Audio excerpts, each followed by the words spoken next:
Assalamualaikum warahmatullahi wabarakatuh.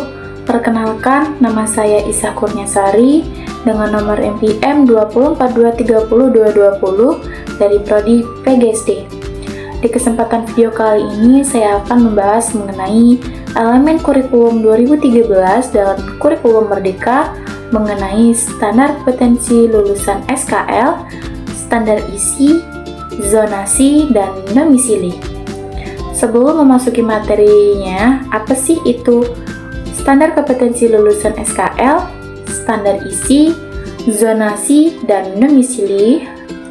Yang pertama, standar kelulusan kompetensi SKL adalah standar yang menentukan pengetahuan, keterampilan, dan sikap yang diterapkan dimiliki oleh siswa setelah menyelesaikan suatu jenjang pendidikan. Yang kedua, standar isi. Standar isi adalah standar yang menentukan materi pelajaran dan tujuan pembelajaran yang harus dicapai siswa di setiap jenjang pendidikan. 3. Zonasi adalah kebijakan yang memprioritaskan pendaftaran siswa di sekolah yang berada di zona tempat tinggal mereka. Kebijakan ini bertujuan untuk meningkatkan keadilan dan mencegah kepadatan di sekolah tertentu. Yang keempat, domisili adalah tempat tinggal tetap siswa. Meskipun zonasi merupakan faktor utama dalam penempatan siswa, domisili dapat dipertimbangkan dalam situasi tertentu. Misalnya, ketika domisili siswa berada di zona tertentu, tetapi sekolah sudah penuh dan sikap yang diharapkan dimiliki oleh siswa setelah menyelesaikan suatu jenjang pendidikan. Oke, kita langsung aja lanjut ke materinya. Jangan lupa disimak ya. Standar kompetensi lulusan atau SKL. Kurikulum 2013. Kurikulum 2013 atau K13 menekankan pada pengembangan karakter dan kompetensi siswa. SKL dalam K13 menjadi acuan dalam menentukan kemampuan yang harus dimiliki oleh lulusan dari setiap jenjang pendidikan.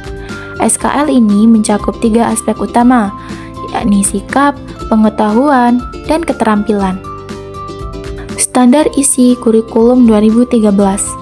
Standar isi kurikulum 2013 atau K13 mengatur ruang lingkup materi pelajaran dan tingkat kompetensi yang harus dicapai oleh siswa untuk mencapai kompetensi lulusan.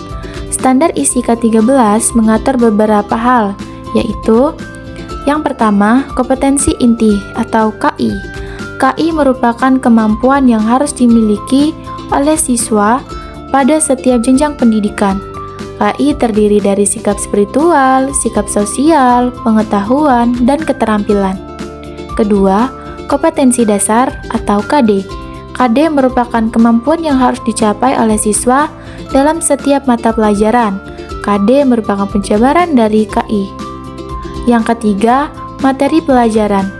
Materi pelajaran yang diajarkan di sekolah harus sesuai dengan KD yang telah ditetapkan.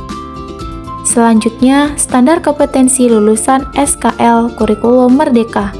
SKL dalam Kurikulum Merdeka merupakan kerangka kurikulum yang lebih fleksibel dan berfokus pada materi esensial, pengembangan karakter, dan kompetensi siswa. SKL dalam Kurikulum Merdeka tetap menjadi acuan untuk menentukan kemampuan yang diharapkan dari lulusan. Kurikulum Merdeka ini menekankan pada pengembangan profil pelajar Pancasila yang meliputi beriman, bertakwa kepada Tuhan Yang Maha Esa, dan berakhlak mulia, berkebanekaan global, bergotong royong, mandiri, bernalar kritis, dan kreatif. Standar isi kurikulum Merdeka. Standar isi dalam kurikulum Merdeka memberikan fleksibilitas yang lebih besar kepada sekolah dan guru dalam mengembangkan kurikulum sesuai dengan konteks lokal dan kebutuhan siswa. Berfokus pada pembelajaran yang mendalam dan bermakna, bukan sekedar cakupan materi. Standar isi kurikulum Merdeka mengatur ruang lingkup materi pelajaran dan tingkat kompetensi yang harus dicapai oleh siswa untuk mencapai kompetensi lulusan. Standar ini ditetapkan melalui Permendikbudristek Nomor 8 Tahun 2024 tentang standar isi pada PAUD, jenjang pendidikan dasar, dan jenjang pendidikan menengah. Standar isi kurikulum Merdeka mengatur beberapa hal, yaitu yang pertama, kompetensi inti atau KI. KI merupakan kemampuan yang harus dimiliki oleh siswa pada setiap jenjang pendidikan. KI terdiri dari sikap spiritual, sikap sosial, pengetahuan, dan keterampilan. Yang kedua, kompetensi dasar atau KD. KD merupakan kemampuan yang harus dicapai oleh siswa dalam setiap mata pelajaran. KD merupakan penjabaran dari KI. 3. Materi pelajaran. Materi pelajaran yang diajarkan di sekolah harus sesuai dengan KD yang telah ditetapkan. Yang selanjutnya, zonasi dan domisili. Zonasi dan domisili adalah dua istilah yang sering digunakan dalam konteks penerimaan peserta didik baru atau PPDB.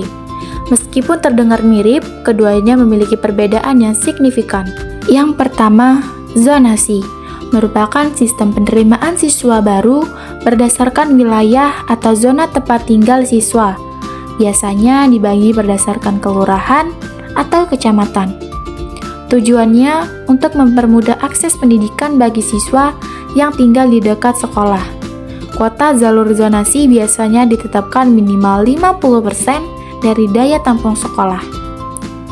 Kedua, domisili merupakan sistem penerimaan siswa baru berdasarkan tempat tinggal siswa yang dapat mencakup wilayah yang lebih luas dari zonasi. Siswa lintas kabupaten atau kota, bahkan provinsi dapat ikut dalam jalur domisili. Tujuannya untuk memberikan kesempatan bagi siswa di luar zona sekolah untuk mendapatkan akses pendidikan di sekolah tersebut. Kuota jalur domisili minimal 40% dari daya tampung sekolah. Perubahan PPDB menjadi SPMB. Pada tahun 2025, sistem PPDB penerimaan peserta didik baru diubah menjadi SPMB, Sistem Penerimaan Murid Baru.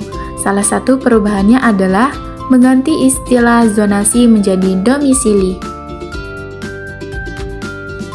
Baiklah, itu tadi penjelasan singkat mengenai elemen kurikulum 2013 dan kurikulum Merdeka mengenai standar kompetensi lulusan SKL, standar isi, zonasi, dan domisili. Oke, ketemu lagi di video selanjutnya dengan materi yang berbeda.